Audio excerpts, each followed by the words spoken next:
হচ্ছেন আপনাদের সকলের পরিচিত একজন মানুষ, পরিচিত একটি মুখ বাংলাদেশের রাজনীতিতে।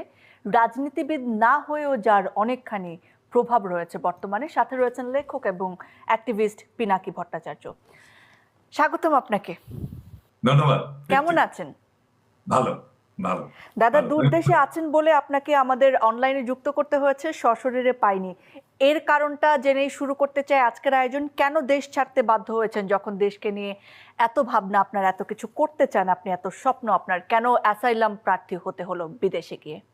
2018 সালে যখন নিরাপদ সড়ক আন্দোলন চলছিল, সেই সময় যেদিন শহীদুল আলমকে গ্রেপ্তার করা হলো আর কি, ওই দিন আমি সকালবেলা আমাকে ডিজিএফআই থেকে ডাকা হলো তাদের অফিসে যাওয়ার জন্য। এবং যিনি ফোন করেছিলেন উনি নিজের পরিচয় দেন মেজর ফারহান বলে, এবং আমাকে বলা হয় যে ভদ্রতা করেই উনি প্রথম ফোনটা করেছিলেন, এবং বলা হয় যে আমাকে